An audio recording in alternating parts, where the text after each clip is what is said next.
Being in churches my whole life, like I've mentioned on some of my videos, some of my uploads, there's a lot of politics that takes place, which I never liked. Um, it's you support people that aren't right simply because you want to share their pulpit. They'll come and share your pulpit, and they'll back you up, and you'll back them up. And that was just the politics of churches. And if you wanted to become a prison minister, you had to suck up to the pastor in order to get his okay so that he could suck up to the prison minister, the prison chaplain, in order to get you in there. But it was all about politics, which I found disgusting. And that kind of thing has been going on YouTube as well amongst certain brethren. And I'm not going to mention the name of this guy. I'm sure he's a really nice guy.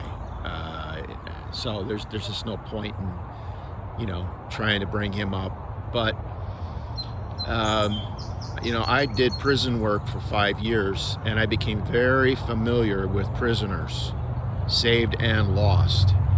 And the thing that I noticed about guys that have been in prison for a while is they can be very likable and they can really draw you in.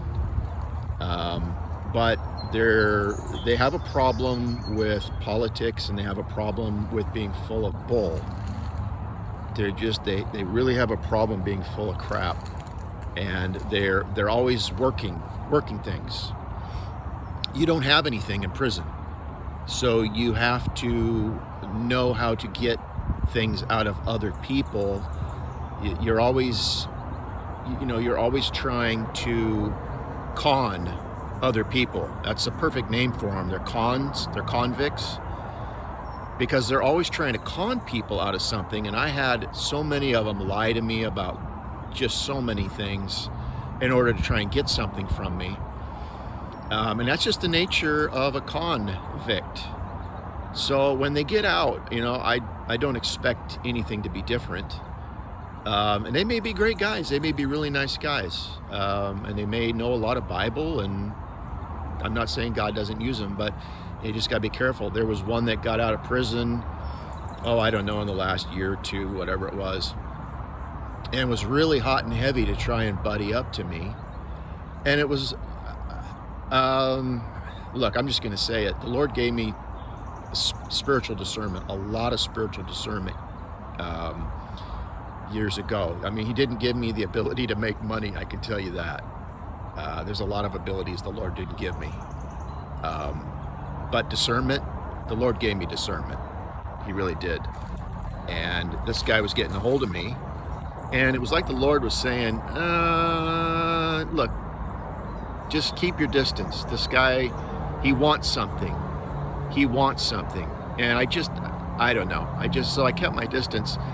And next thing I know, he just kind of faded off into the distance. And next thing I know, he's politicking with Breaker openly, politicking with Gene Kim. And I'm not saying anything negative about Gene Kim here. But he found the two guys on YouTube that had the biggest following, I think, that were considered Bible believers. And he started kissing up to them and posting videos on how wonderful these guys were, hoping, I think, to get subscribers through that. And saying, how doctrinally sound Breaker's stuff was. And it's like, dude, what about Romans 10? Do you know what he teaches about salvation? Or are you just smooching up in order to get subscribers? I don't know if he even knows that. I don't know. It's pretty sad if he does know that what he teaches on Romans 10, and he's still backing him up in order to get subscribers. And again, I'm not going to use his name. I'm not going to tell you who it is. But look, there's a lot of politics. There's church politics going on YouTube, as well as in actual churches. And it stinks to high heaven. And God won't reward that. God won't bless that. And if you're a part of that, and if you're using politics in order to serve Jesus, in order to bolster your ministry, God's not going to bless that, okay? I would highly recommend you not do that. Let the Lord lead.